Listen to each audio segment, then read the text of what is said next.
Hey, what's up? Dave with Brazos Valley Strength, and today we're going to be taking a fresh look at protraction and flexion in the deadlift. Now I know this topic has been covered a ton by myself. Basically every other deadlift tutorial by a good coach is going to be telling you to lengthen your arms and have kind of a loose upper body and all of that stuff. I agree with that.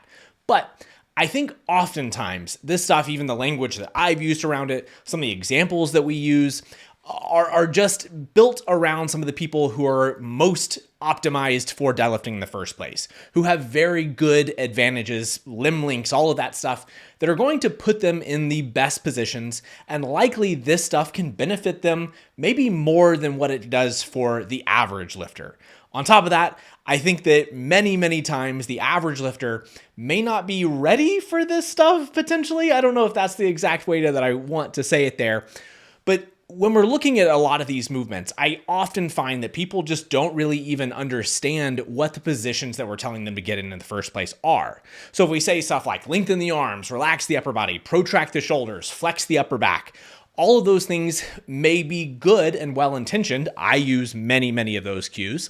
But for lifters who don't really know how to get into those positions and what degree of those positions they should be in, I think oftentimes it can create confusion and potential harm to where it holds people back in the deadlift in the first place. So I want to re-examine this a little bit. I may offer a little bit of a fresh take on this and maybe a different perspective, but hopefully at the end of this, we'll have a better understanding of really what we're trying to accomplish and the positions that we want to be in. So for sure, the first thing that we have to differentiate is protraction and flexion. So in these videos, I'll be going through a little bit of a cycle with my upper body, showing the differences between what protraction of my shoulders is, what retraction of my shoulders is, flexion and extension. So a lot of times these things do get crossed over. They overlap a good bit. That's okay. But being able to differentiate between these positions is a big deal. So protraction is going to be the biggest thing that we're going to talk about in this video. And for sure, the cornerstone, the most important part. So when we're talking about protraction, oftentimes I'm just going to say shoulders or arms or whatever, but it's your shoulder blades. It's your scapula wrapping around your body is what I would say. And I think a lot of times these videos, you can see that the more that I protract as my shoulder blades move into that forward position or move away from each other, you can see that it looks like I'm actually in flexion. You can see that my upper back kind of looks like it's protruding at times as my shoulder blades move forward. And I think many times, even coaches sometimes looking at this stuff may see that position and kind of identify it as flexion, especially in more muscular lifters. When there's a lot of upper back musculature, you can see some more of that protrusion there in the upper body. And it can oftentimes make it look like we should be emphasizing more flexion than maybe we really should. On the other side of that, you can see what flexion and extension is. Flexion is just going to be rounding my upper body. And it was fairly hard to demonstrate this without any protraction happening along with it. So those things do go together. They do overlap. That's good. That's okay. But understanding that the flexion is of your spine, of your upper back, moving into a more rounded position. Again, not a bad thing inherently, but we may touch on some of the specifics of why it may matter. The other part of this that I may not really mention a whole lot is just depression. That's your shoulder level getting pulled down. Especially for sumo deadlifts, we're going to see a lot of this really for all deadlifts. Dragging your shoulders a little bit lower is going to be a great thing. I do have a video planned specifically on that. But depression should just pretty much always be there. Your shoulder level should go down.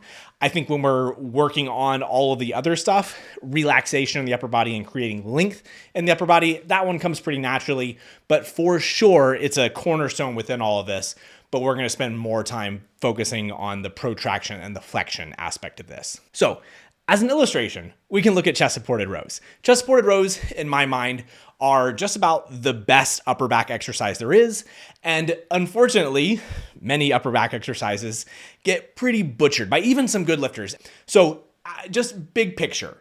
When you're doing accessories as a powerlifter, you should have a specific goal in mind. You should have a body part. Obviously, if you're doing hack squats, you should be trying to work your quads or whatever, right? But these exercises are very, very good opportunities for you to learn how your body moves. If you're doing rows and you're just swinging it around and you're just trying to move as much weight as you can without full intent as to, first of all, what muscles you're trying to work in the first place, what those muscles act on, and how those things will transfer actually into your competition lifts, you're missing humongous pieces of the puzzle. So if we're working on rows, chest-supported rows are going to keep your body stable through this, but they give you a really, really good opportunity to have your shoulder blades stretch, to wrap around your body, and to really reach. That position we really need to get into. And it's kind of frustrating. It's sad when I'm watching powerlifters just use a ton of momentum down at the bottom and not take their time to actually train that bottom position and to learn what a loaded stretched position should be. And we can use those exercises to really get strong in those positions, but also just learn what those positions need to be in the first place. That's exactly what we're trying to feel in deadlifts, is that lengthened long position, and then going through the rows, trying to get retraction as we're going. So we're actually training that upper back musculature. And it's a pretty simple thing to do and to still work really, really hard at this. So most of the time, the errors are going to be swinging the weight around, going into a ton of extension, or just not getting any retraction whatsoever. So we're missing out on huge opportunities within that. The other piece of this is going to be the flexion portion of the upper back. I have a video that I think is already pretty well done for this and to learn what those positions need to be. My stiff leg versus RDL video is I think, a really good example of how people can learn what their upper back needs to do. It also includes a good bit of protraction in there as well. So if you do need some opportunities to train the positions of your upper body, flexion, extension, protraction, I would watch that video, and that may add a good bit to this video. So what's the goal with all this? What are we trying to accomplish by actually emphasizing whatever degree of protraction and flexion that we end up coming up with this? Is to create the best position that we possibly can in the deadlift and lift the most weight, obviously.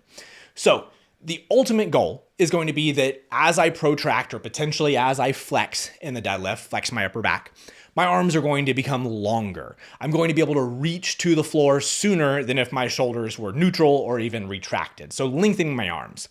But with that more lengthened position, I should be able to get my hips closer to the bar, hopefully start pulling with my hips higher, and be more upright. So those three things kind of overlap, and they essentially create efficiency altogether. So the best position would be hips very close, very high, and you in a very upright position.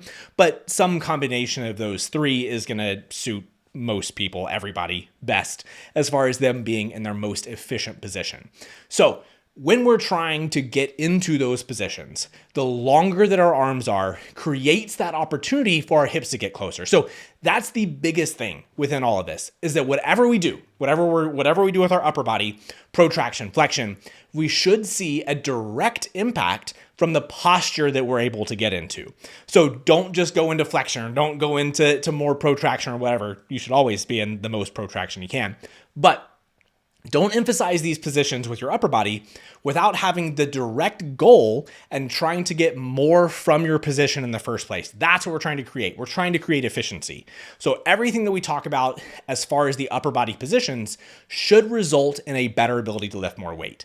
And I think oftentimes people are leaning into all of these cues in the first place, really trying to create long arms, round their upper back potentially, to make it feel like it's a shorter lift, or they're starting a whole lot higher, but they're running into issues. And they haven't learned how to stabilize that position or even get into a strong braced position in the first place, and they're having a lot of difficulty. So especially if you see your position changing off the floor, you're getting more rounded, then maybe you're starting in a position that you can't really maintain. That's a problem. You're going to have issues at lockout. But especially with flexion, we're going to have to overcome that at some point. So if I'm in a very, very flexed position and I get that bar past my knees, and you're always struggling to lock out the bar, and you're not seeing returns with more flexion actually adding up to efficiency and success at the top end on your deadlift, that is a problem. And that's what we need to look at. And that's what we're trying to address with this, and hopefully find a good balance for everybody. So essentially what I wanted to do with this video was potentially look at some of the drawbacks, some of the downsides of leaning into this stuff too much. Because I do think that as a coach and as a very well leveraged deadlifter, I think it's easy to really lean into some of these cues, but not acknowledge the other side of it. That if we're really telling every single lifter to go into just like full protraction, full flexion, really stretch those things as far as we can. And then we're also saying at the same time that these lifters don't even understand how to do rows very well. I think we're very likely doing a disservice. So we need to attack it on two fronts, get people to understand how to move in a variety of ways in the first place. But then also within this, acknowledge that many of the people that we're showing as illustrations that are doing these things well, and many of the people who are kind of in this platform to be able to share the information are people that have had a lot of success within the sport and are likely very advantaged within some of their positions. And I think that that does matter because most of the time, people like me can really create big advantages through things like flexion and can change their posture pretty significantly that many people cannot. And so coaching a lot of people, I've run into this very often where people who are kind of in the middle range that are good, efficient deadlifters are trying to overdo many of these cues and running into downsides, that they're flexing their backs way too much and they're not getting that return, and us cueing more things like actually fighting for more extension and maintaining more of a neutral posture has benefited their deadlifts much more. And so as I illustrated earlier, I think that protraction is going to be so much more of the advantage that we get for basically everybody. Sumo, conventional, I'm going to have some examples on both of those here in a little bit, but protraction is the one that we should absolutely always try to maximize. I think we're going to get some flexion that comes along with that, but I don't think for most people really leaning into the most flexion that we can get ends up being a good thing for almost anybody. We could pick like pretty small populations that are doing really well with those things.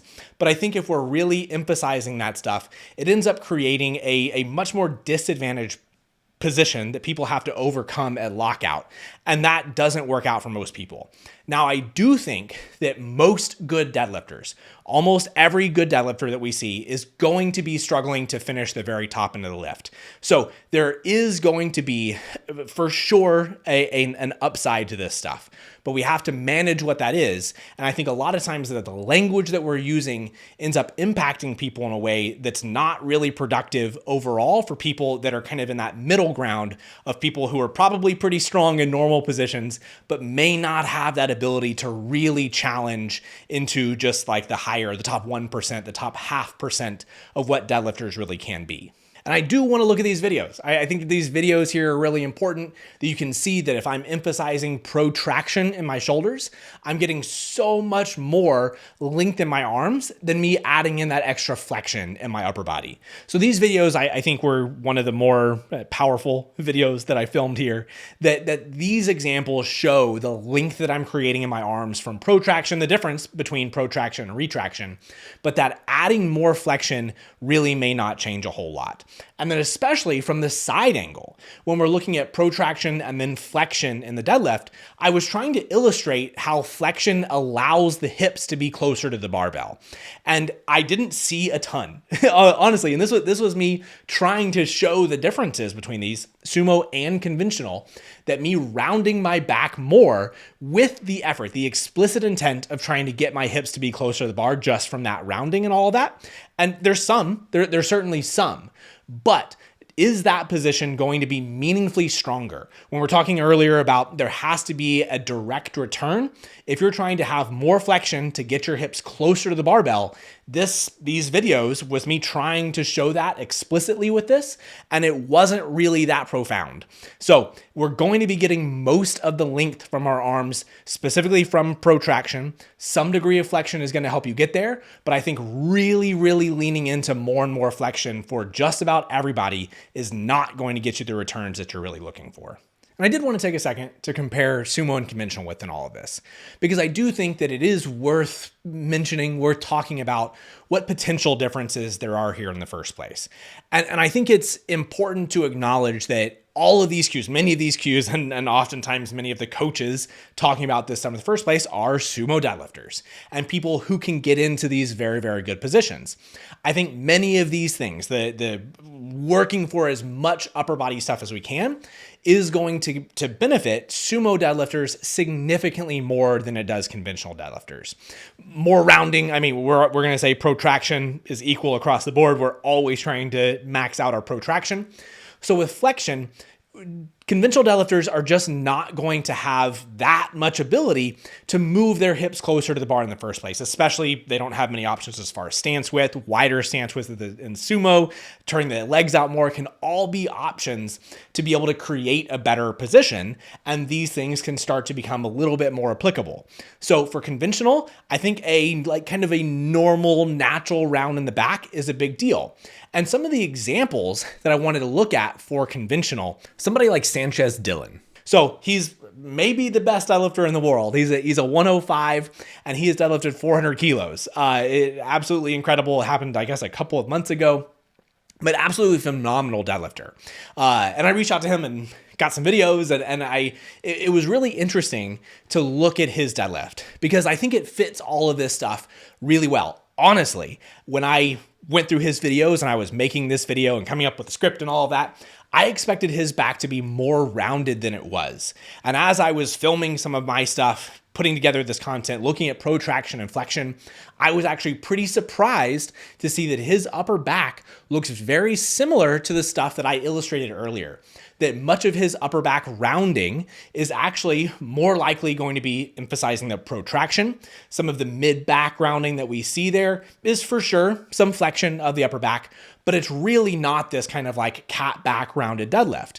And he has been super, super successful with it. Now, he's also somebody, admittedly, that is a very advantaged deadlifter. He's like kind of a longer, lanky guy, long arms and all of that stuff. But all good deadlifters are going to be that way, and he's not really pushing into some of the extremes as far as flexion. And he's able to create a really good conventional position that I don't think like a lot of people are generally going to say that it's a more rounded position that you need for conventional. And I just don't see it these days. I'm coaching people. I don't think that very rounded position, it may get the bar moving off the floor, but we're always running into lockout stuff up top, and the net gain is not there.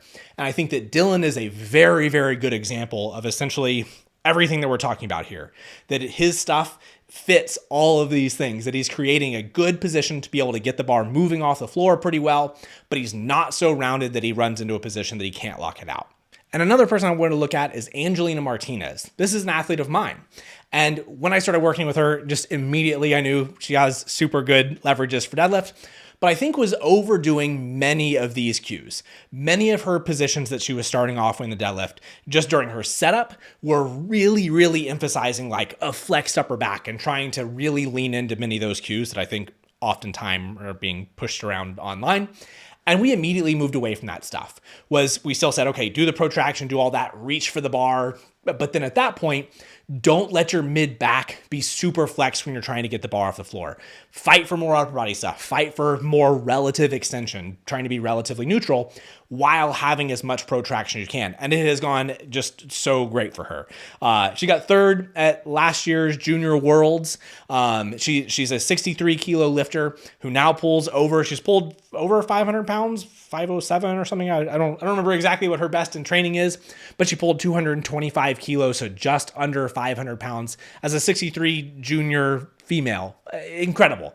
And so I think, again, this is another person who has a very well leveraged deadlift, but it's somebody whose mistake was leaning too much into flexion, and it was actually not giving her the returns that she ended up ultimately getting from having a more neutral back, but still really, really emphasizing that protraction. So what are we looking for? What are we trying to do with all of this? Yes, protraction is excellent. Flexion is probably okay to some degree. But the main thing that we have to have with this is what I said earlier, that any amount of flexion that we get, we need to see the returns in our overall posture, that our hips are closer, that we're more upright, and that we're able to maintain that position, especially through the top end of the deadlift, and we're not losing a dramatic amount up top. That's a big deal. So there has to be net gain associated with it. And for sure, the initiation of the deadlift, we have to be ready to work against it. Watch my how to pull slack video. That video is exactly this stuff. It's saying to reach for the bar, to create, more length in the upper body, but then to initiate the lift, we have to be fighting against that. And oftentimes it's going to feel like extension that we're working against the bar to maintain that position that we get set into. And I think one of the last thoughts with this is just not around the upper body at all. And it's around how to create tension and to get into the best position that we can, especially in sumo deadlifts. And I talked about this a good bit in my how to pull sumo complete guide video, was that I generally say that there's two types of slack pulls, two types of rotations into the deadlift. And the more advanced version usually has kind of looser, more relaxed legs rather than just talking about kind of the relaxed upper body. But that's a big deal with this too. That if you're somebody who's really trying to pull slack super hard and create a ton of tension into the ground before you rotate, you may be blocking off your rotation. And a lot of the stuff that I've talked about here, a lot of the stuff where people are trying to create the most advantaged position that they possibly can, they would be able to get into a better position if they weren't creating so much tension and so much rigidity in their hips. Essentially, if you're driving to the floor, you're trying to extend your knees, you're even working against being able to open up your lower body in the first place. So there's just no way that you're going to allow the flexion that you need to be able to move closer. You're going to have your hips are going to be too tight to allow your hips to get close. So if you're really, really rigid in your lower body, you may start looking for things like more flexion in the upper body and really emphasizing those cues to try to create the space where if you just allowed yourself to be a little more relaxed during your rotation, you may find that you actually have a good bit more space already available to you in the first place just by not pushing quite so hard in the rotation. So should we still be looking for flexion in the first place? Maybe. Kind of. I think for most people, especially very good deadlifters, that is kind of the end game. I think that getting yourself in the most advantaged position that you can possibly get into is going to get you to the very top end. Sure. But if you don't have a very good understanding of how to do a row, if you can't do a chest supported row, if you can't actually stabilize that position and go through that full range of motion and have a good understanding of how to move, how to do RDLs and stiff leg deadlifts well, then I don't think that these things are going to get you the return that you're looking for. And I think even with many of the most advantaged deadlifters, I used two very, very good deadlifters that both do not have the advantages that they're getting from flexion in the upper back. And I just don't think that flexion ends up being the huge return that most people think it is. Absolutely, people should look for as much protraction as they can. Some degree of flexion comes along with that. It's natural. There's no danger to it. It should be a pretty good, solid feeling position, but the return has to be there in the position that you're getting into for more flexion on the deadlift to actually be worth it. So if you did like this video, give me a thumbs up, subscribe to the channel. We'll see you next time.